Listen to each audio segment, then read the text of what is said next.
Karibu sana, hii ni Rimoi Digital na jina langu mimi ni VICA7VK7. Kama ambavyo unafahamu, tunakupa update ya soka, mambo ambayo yanaendelea kwenye ulimwengu wa kimichezo, tunaweza tukasema kwenye uga wa kimichezo. Na kuwe zaidi tunafahamu michezo imepita takriban kama mzunguko fulani hapa umepita na mambo yalikuwa mengi, lakini pia kelele zikawa nyingi sana mtandaoni kuhusiana na golikipa wa Yanga Djigui Diarra kutokana na yale ambayo yalikuwa yakiendelea. Sasa leo kamati mwisho wa siku imeamua kutoa taarifa kupitia TFF ambaye ndiye mwendeshaji na msimamizi wa ligi au mashindano au soka tuseme kwa ujumla hapa Tanzania, na zile ambazo wametoa, kwa maana adhabu ambazo wametoa, Djigui Diarra akiwa ndani akiwa amepokea adhabu takriban 2 kwa nyakati tofauti akiwa amepata adhabu ya michezo 3, lakini pia milioni 2 na adhabu nyingine kwa kosa la kuweza kunyosha kidole, ambacho kwetu sisi kama wa Tanzania au Afrika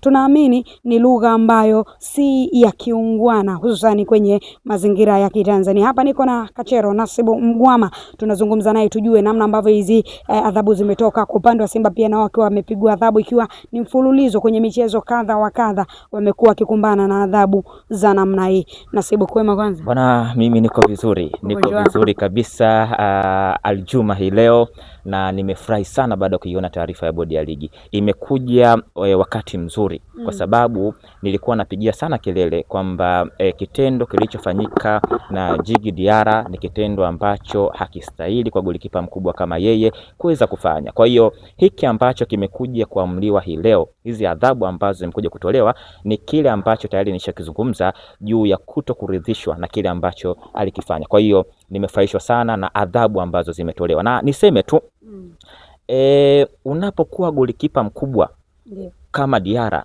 utakiwi kufanya vitendo vya aina hiyo kwa kubebwa na ukubwa wako. Mimi nimeshuhudia magolikipa wengi sana wakubwa duniani. Nimemshuhudia Buffon mwaka 2006 anashinda ubingwa na timu ya taifa ya Italy. Nimemshuhudia Dida wa Brazil, nimemshuhudia Fabien Barthez wa Faransa. Ni magolikipa waliokuwa ni wakubwa sana, lakini hawakuwa na vitendo vya aina hii. Diarra amekuwa na mfululizo wa matukio. Sijui kama unanielewa. Hili tukio ambalo amekuja kulifanya juzi hapa sio la kwanza.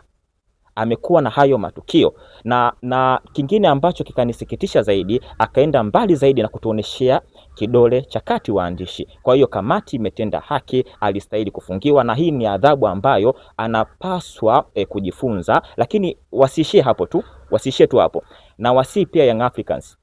Na pia inanishangaza sana kuona mpaka sasa Yanga hawajamchukulia hatua zozote, kwa sababu mimi nilitegemea Yanga ndo angekuwa wa kwanza kumchukulia hatua Diarra. Kuna kauli ambazo zinatembea za Ali Shabani Kamwe, namna ambavyo amekuwa akitetea kidole ambacho amekionyesha Djigui Diarra, ni kama vile anahalalisha, kwa sababu anatetea, anasema ni wapuuzi fulani ambao walikuwa wanamzomea. Hata kama ni wapuuzi, Djigui Diarra alikuwa anastahili kufanya kile alichofanya. Hapana, uwezi ukatetea uozo. Yani kitu kimeharibika, wewe unatetea, unasema kwamba kwa sababu tumemzomea, kwa sababu labda waandishi labda pengine namna ambavyo kamera zao na nini, labda kuzomewa pamoja na mambo mengine, kwamba eti unahalalisha kosa.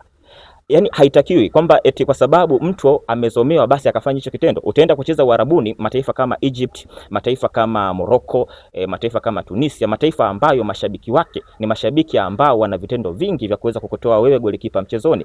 Wana vitendo vingi ambavyo vinaweza vikakutoa wewe mchezaji mchezoni. Wanaweza kupiga mafataki, wanaweza kutumia lugha ambazo hazifai. Sasa atafanya kitendo gani? Kama leo hii kuzomewa tu na kikundi kidogo cha watu, una paniki na unakuja unatoa ishara ambazo sio nzuri kwa utamaduni wetu wa Kitanzania, kuonyesha kidole cha kati, maana yake ni matusi. Kwa hiyo Ali Kamwe kutetea, mimi pia namuona kama ni mtu ambaye anatetea tu gari wake pale Young Africans, anatetea tu mabosi wake, na anamtetea kwa sababu ni mchezaji wake, ili sionekane kama kuna kosa ambalo amelifanya. Lakini kwangu mimi sidhani kama Ali Kamwe alistahili kuzungumza hivyo, na Young Africans wanastahili kumchukulia pia hatua za kinidhamu, ikiwemo hizo hatua za kinidhamu, ikiwemo kumkata mshahara, lakini pia kumfungia pia baadhi ya michezo.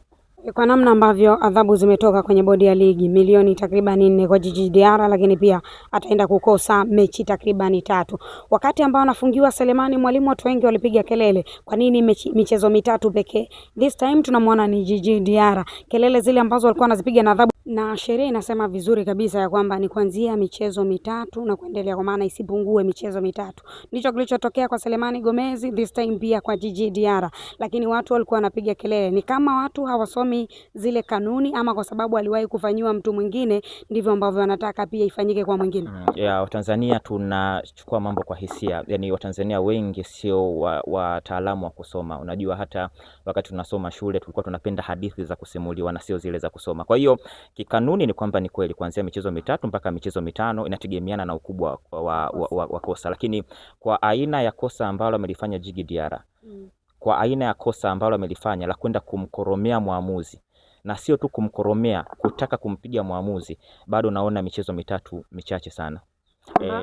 Mimi nilidhani alistahili kufungiwa michezo 5 kwa sababu kosa ambalo amelifanya ni kosa ambalo la kwenda kuhatarisha usalama wa muamuzi kiwanjani. Muamuzi ndio mwenye maamuzi ya mwisho. Muamuzi naye amefungiwa kacheza. Yes, na muamuzi amefungiwa, na ipongeza pia kamati kwa kumfungia pia muamuzi, na sio kumfungia, kumshusha daraja. Kwa nini? Kwa sababu wewe Vika ndo muamuzi, tumekukabidhi hilo jukumu uweze kucontrol hawa wachezaji, wapo chini yako. Mchezaji anakuja na kukoromea, mchezaji anakuja na kata viuno, mchezaji anakuja anafanya kitu ambacho anakitaka yeye kwa sababu tu ni star. Muamuzi unamwangalia, unaogopa kumwadhibu. Kile kitendo ambacho amefanya Diarra, angekuwa amefanya Yona Amos, asingeadhibiwa. Muamuzi asingemuonesha kadi. Lakini kwa sababu Diarra golikipa timu ya taifa ya Mali, Diarra kwa sababu anacheza Yanga, Diarra kwa sababu ni golikipa bora hapa nchini, muamuzi ameshindwa kuchukua hatua ambazo anatakiwa kuchukua. Anamuogopa Diarra, anaiogopa Young Africans. Kwa hiyo walichokifanya kamati kumshusha hadhi daraja muamuzi sahihi, kwa sababu alishindwa kutafsiri sheria. Lakini pia nilidhani pia Bakari Mwamnyeto na yeye alistahili pia na yeye kuadhibiwa kukutana na ile rungu, kwa sababu Mwamnyeto yeye ni nahodha. Muamuzi anajisachi, anataka kumuonesha yellow card golikipa wake kwa kosa la utovu wa nidhamu. Mwamnyeto anaenda kumzuia muamuzi. Kwa nini unamzuia? Jukumu lako ni kumzuia muamuzi, ni kwenda kumtafsiria muamuzi kitu ambacho analalamikia mchezaji. Yes, unamzuia manake asitimize wajibu wake. Lakini pia muamuzi akashindwa kumuonya Bakari Mwamnyeto kwa nini anamzuia. Kwa hiyo hii adhabu ya muamuzi ni sahihi, alistahili kushushwa daraja kwa sababu ya kumuogopa Diarra. Nisikilize Vika, yani kwenye mpira hakuna mtu ambaye ipo juu ya sheria. No one above the law. Yani wewe sio kwa sababu unacheza Yanga.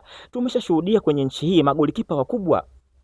Juma Kaseja kacheza Simba, kaenda Yanga, karudi Simba. Nani mwingine kafanya hivyo kwenye nchi hii? Zaidi ya miaka 15 kwenye ubora wake. Hatukuwahi kuona vitendo hivi. Hakuwahi Juma Kaseja hata siku moja kutuonesha kidole cha kati, pamoja na kuitwa Tanzania wani na kucheza kwa muda mrefu kwenye ardhi ya Tanzania. Lakini huyu ambaye amekuja hivi sasa, ubora huu unampa kiburi, anajiona yeye kamaliza, kitu ambacho ni very wrong, na ni adhabu ambazo nawapongeza kamati kwa kumuonya. Nafikiri pia ni adhabu ambayo anapaswa kushukuru, kwa sababu michezo 3 ataukosa mechi, atakosa mchezo wa Prisons, ataukosa mchezo wa Pamba Jiji pamoja na TMA. Lakini pia hii michezo ambayo anakwenda kuikosa ni pigo kwa Young Africans. Ni pigo kubwa sana, kwa sababu anaenda kucheza na Pamba Jiji, Pamba ambayo umeona shughuli yake dhidi ya Simba amekiona kibarua. Azam pia the same. Yes, na mchezo unachezwa CCM Kirumba Mwanza. Unategemea nini? Maana golini ataenda Msheri, anaenda naniliu huyu golikipa aliyetoka Singida. Sawa, yeyote yule ambaye atakaa langoni, lakini kwa maana ya ubora Yes, Masalanga. Hussein Masalanga, si ndio? Hata kama akienda Hussein Masalanga, ubora wa Diarra bado ni mkubwa kushinda hao wengine. Kwa hiyo naona kuna hatihati kubwa sana kwa Young Africans, na mwenendo wao umekuwa kusuasua. Huenda pia wakaenda kuangusha alama kwenye hiyo michezo, na hali itakuwa mbaya sana. Athari za kitendo cha kijinga ambacho amefanya Diarra, kwanza ameifanya timu kuingiza hasara. Pesa sawa anaweza kalipa mwenyewe, lakini anakwenda kukosekana kwenye michezo 3. Maana yake Yanga inakwenda kukosa huduma yake. Hiyo michezo Yanga anaweza kadondosha alama kwa ujinga wa Diarra kujiona yeye ni Mungu mtu. Kwa hiyo Yanga wanastahili kumuonya Diarra wanapaswa kumchukulia hatua za kinidhamu. Kwa nini wamuonyi? Ukiacha unamfuga kwa sababu yeye ni mzuri, atatokea mchezaji mwingine atafanya naye kitendo cha aina hiyo, utamuonya, utaleta makundi kwenye timu kwamba mbona fulani akifanya aonywe. Kwa hiyo utajenga tabia kuwa endelevu kwa wachezaji wako. Kwa hiyo nafikiri kamati ya nidhamu ya Young Africans pia ilitakiwa kumchukulia hatua za kinidhamu Djigui Diarra. Milioni 10 kwa upande wa Simba Sports Club kwa mashabiki wake kurusha chupa uwanjani, na si mara ya kwanza. Simba tumewashuhudia kwenye michezo kadha wa kadha. Nakumbuka pia kwenye mechi ambayo walicheza KMC ambako ni Jonathan Soa kama sikosei alienda kushangilia, lakini wakati anashangilia mashabiki wakawa wanarusha chupa, walipewa adhabu. Simba na yeye mashabiki wake walishapewa adhabu kwenye michuano ya CAF the same pia, na hata michuano hii, hata wakati pia ambao wanacheza Singidani pale kuna mashabiki ambao walionekana kama kuna namna pia hawakufanya sawa na wao walipewa adhabu.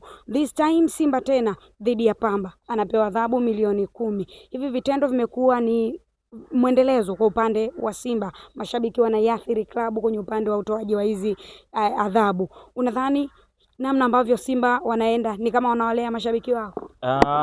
Uongozi unataka ufanye nini sasa? Uongozi ufanye nini? Kwa sababu uongozi utatoa tu labda ombi kwa mashabiki kuacha vitendo vya aina hiyo, lakini uongozi hauendi jukwani kwenda kumshika shabiki asirushe chupa. Uongozi hauwezi kwenda kucontrol hisia za mtu. Uongozi utasimama kwa sehemu yake, utakemea vile vitendo ambavyo vinafanyika. Ni kweli sio vitendo vizuri.